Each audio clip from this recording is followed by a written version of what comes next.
यहाँ हम देख रहे हैं बीएससी फोर्थ सेमेस्टर केमिस्ट्री के इम्पोर्टेंट मल्टीपल चॉइस क्वेश्चन। हमारे पेपर का टाइटल क्या है? Quantum mechanics and analytical technique. हमने इससे पहले 3 चैप्टर के एमसीक्यू कंप्लीट कर लिए हैं। आज हम चौथा चैप्टर यूवी विजिबल स्पेक्ट्रोस्कोपी के इम्पोर्टेंट मल्टीपल चॉइस क्वेश्चन की बात करने वाले हैं। तो चलिए स्टार्ट करते हैं। देखो, आप भी जानते हो पेपर के अंदर हमारे पास 4 ऑप्शन होंगे और एक करेक्ट ऑप्शन उसके अंदर से होने वाला है, ठीक है। और एक बात, हमने इन आंसर के अंदर सिर्फ 2 ही ऑप्शन रखे हुए हैं, एक सही है एक गलत। थोड़ा सा लिखने में टाइम जा रहा था इसीलिए, और कोई बात नहीं है।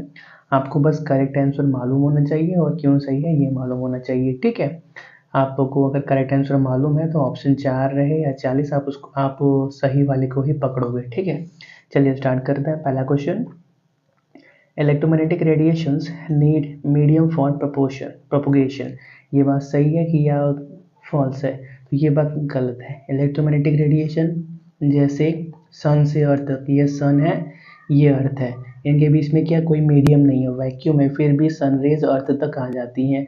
तो क्या इलेक्ट्रोमैग्नेटिक रेडिएशन को मीडियम की ज़रूरत होती है एक जगह से दूसरी जगह प्रोपोगेट करने के लिए, मतलब ट्रैवल करने के लिए? नहीं, ज़रूरत नहीं होती। तो ये बात क्या है? फॉल्स है। मीडियम ज़रूरत नहीं होती, वो ऐसे ही भी वैक्यूम में भी ट्रैवल कर सकते हैं। In wave motion the point of maximum upward displacement is called. देखो यार, ये वेव मोशन है तो मैक्सिमम पॉइंट अपवर्ड होता है उसको क्या बोलते हैं? क्रेस्ट बोलते हैं। जो मैक्सिमम डाउनवर्ड होता है उसको क्या बोलते हैं? ट्रफ बोलते हैं। टी से डिनोट किया जाता है उसको, ठीक है। In wave motion the point of minimum downward displacement is called trough, ठीक है। The distance between two adjacent crest और ट्रफ इज कॉल्ड वेवलेंथ, ठीक है। ये एक हमारे पास क्रिस्ट है और एक यहाँ पे और क्रिस्ट बनने वाला है, यहाँ पे क्रिस्ट। तो किन्हीं भी 2 क्रिस्ट के बीच का लेंथ या किन्हीं भी 2 ट्रफ के बीच का लेंथ क्या कहलाता है? वेवलेंथ कहलाता है, ठीक है। ये SI यूनिट ऑफ फ्रीक्वेंसी क्या है? Per second. In wave curve which one has maximum energy, ठीक है। तो सबसे ज़्यादा एनर्जी किसका होता है? वायलेट का होता है, ठीक है। एनर्जी सबसे ज़्यादा वायलेट का होता है। इन wave curve which has minimum wavelength, ठीक है। मिनिमम सबसे कम वेवलेंथ किसका होगा? रेड का होगा, ठीक है। The splitting of light into 7 colours is called dispersion of light, ठीक है।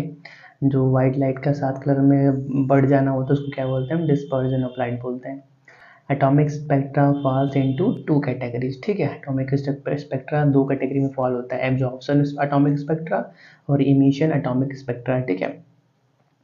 Line spectra is also called discontinuous spectrum. Line spectrum को डिसकंटिन्यूअस स्पेक्ट्रम के नाम से भी जाना जाता है, क्योंकि लाइन स्पेक्ट्रम क्या होता है? कंटिन्यूअस नहीं होता, पॉइंट पॉइंट लाइन लाइन होता है, एक यहाँ पे तो फिर एक यहाँ पे, फिर एक यहाँ पे, बीच में गैप रहेगा। Line spectra are also considered as fingerprint atoms, ठीक है। Fingerprint of atoms. If scattering occurs, the scattering light may have same frequency as incident light. It is the railing scattering। इसको क्या बोलते हैं? railing scattering बोलते हैं। If scattering occurs, the scattered beam has either higher or lower frequency, तो उसको हम क्या बोलते हैं? Raman scattering बोलते हैं। The optical rotation is measured by polarimeter। Optical rotation polarimeter नाम के इंस्ट्रूमेंट से मेजर किया जाता है। Ultraviolet radiation are present in sun rays, UV. अब जानते ही हो ओजोन क्या यूवी रेडिएशन किससे हमारी मदद करता है, और यूवी रेडिएशन आ कहाँ से रही है? सन रेज के साथ आ रही है, ठीक है। The UV visible region of the electromagnetic spectrum is extended from 100 से 400 नैनोमीटर, ठीक है। यूवी रीजन का क्या बोलते हैं? रेंज होता है 100 से 400 nanometre. The visible region of electromagnetic spectrum extend from 6 to 1200 nanometre, ठीक है।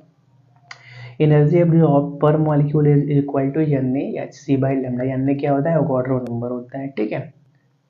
The UV visible spectroscopy is also called electronic spectroscopy, ठीक है। बीर लैम्बर्ट लॉ में be formulated as log I not by I equal to ECL is equal to, ये क्या है? Beer Lambert law होता है, जहाँ पे अलग अलग टर्म का मतलब है। I नॉट क्या होता है? Intensity of incident light. I क्या होता है? Intensity of transmitted light. C क्या होता है? Concentration of solution in molecule पर मोल पर लीटर। L क्या होता है? Path length of the sample. E क्या होता है? Molar absorptivity. Saturated hydrocarbons contains sigma electron. Saturated hydrocarbons हमेशा ही सिग्मा इलेक्ट्रॉन्स कंटेन करते हैं। सैचुरेटेड मतलब क्या, सिंगल बॉन्ड वाले। और unsaturated hydrocarbon contains pi electrons, ठीक है। Which of the following electronic transition are not possible, ठीक है। तो देखो ये सब बात आपको याद करना पड़ेगा। तो देखो इनमें से सभी ट्रांजिशन पॉसिबल है, ठीक है। तो फिलहाल यहाँ इसके लिए कौन सा पॉसिबल नहीं होगा, वो वाला ऑप्शन यहाँ पे है ही नहीं, ठीक है। फिलहाल आप ये याद रखो, सिग्मा से सिग्मा स्टार, एन से सिग्मा स्टार, एन क्या होता है, लोन पेयर होता है, ठीक है। पाई से 5 स्टार, एन से 5 स्टार, सभी ट्रांजिशन पॉसिबल है। Next, arrange sigma sigma star pi pi star and n in increasing order of energy. तो सबसे कम सिग्मा का होता है, फिर पाई का, फिर एन का, फिर पाई स्टार का, फिर सिग्मा स्टार का, ठीक है। The sigma sigma star transition takes place at short wavelength, ठीक है।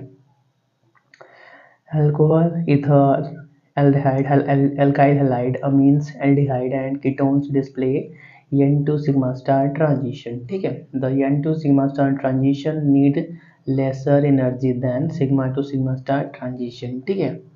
The unsaturated compound which contains double and triple bond and also in aromatic compound display pi to pi star transition। और एक बात, ये question number 29 है, इसको आप note ही कर लो, ठीक है, कि एनर्जी का आपका ऑर्डर ऐसे इंक्रीज होता है और कौन कौन से कंपाउंड में कौन कौन सा ट्रांजिशन पॉसिबल है, ठीक है।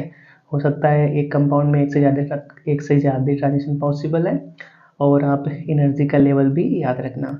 तो देखो यार, एनर्जी पहले हम बात करते हैं एल्किन और साइक्लो एल्किन में, तो सिग्मा सिग्मा स्टार ट्रांजिशन होता है। कार्बोनाइल में sigma pi star, oxygen nitrogen sulphur और हाइड्रोजन कंपाउंड में N2 sigma star, alkene carbonyl compound और अल्काइंस में pi to pi star, carbonyl compound में N2 पाई स्टार भी होता है, ठीक है। और एनर्जी क्या, हमेशा इस ऑर्डर में इंक्रीज होती है। कहने का मतलब जो ट्रांजिशन है, इनका एनर्जी हमेशा इस ऑर्डर में इंक्रीज होगा, ठीक है। विच transition occur eight longest wavelength, तो N2 पाई स्टार, ये क्या है, ट्रांजिशन सबसे ज़्यादा वेवलेंथ पे ऑकर होता है, ठीक है।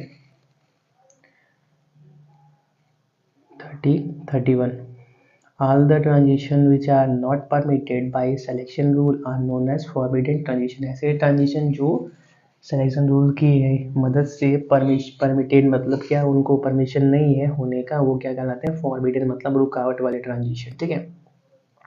Which one is are auxochromic group, तो OH NH2SS सभी आक्सोक्रोमिक ग्रुप है, तो ऑल ऑफ दिस चौथा ऑप्शन सी हो जाएगा।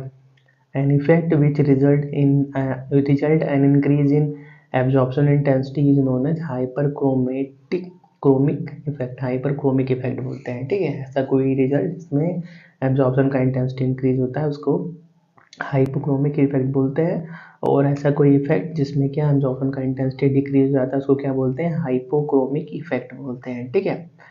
Out of the following which electronic transition regard maximum energy, तो सिग्मा से sigma star required maximum energy। Bathochromic shift is also known as red shift. Bathochromic shift को red shift के नाम से भी जाना जाता है। Only sigma sigma star transition is given by methane, ठीक है। मीथेन क्या सिग्मा सिग्मा ट्रांजिशन सिर्फ देता है। Which of the following electronic transition required minimum energy, तो N से 5 स्टार रिक्वायर्ड मिनिमम एनर्जी, ठीक है। विच हैज हाईएस्ट वेवलेंथ, तो ये एक्सरे और रेडियो वेव में रेडियो वेव का वेवलेंथ सबसे ज़्यादा होता है।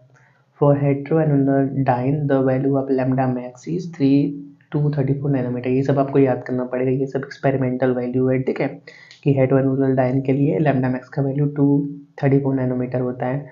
Blue shift is caused by change in solvent, जब सॉल्वेंट चेंज करोगे तो ब्लू शिफ्ट होता है, ठीक है। तो ये मॉलिक्यूल है, इसके लिए लैम्डा मैक्स का वैल्यू क्या होने वाला है, 230 नैनोमीटर होता है। Next, out of nitrobenzene, ortho nitrotoluene और ortho nitroquinine, which one will have maximum lambda max, तो किसका लैम्डा मैक्स सबसे ज़्यादा होने वाला है, ऑर्थो नाइट्रोबेंजीन का लैम्डा मैक्स सबसे ज़्यादा होने वाला है। Next, methane show absorption at 125 nanometre. The color of naphthalene is white, the value of lambda max will be 314 nanometer, ठीक है। The color of pentacene is blue, the value of lambda max will be 580 nanometer। पेंटासीन का colour blue होता है तो lambda max का value 580 nanometre हो जाएगा। ठीक है, चलिए यार इस क्लास को हम यहीं पर रोकते हैं। अगली क्लास में हम अगले चैप्टर की बात करेंगे। तब तक के लिए thanks for watching, have a nice day.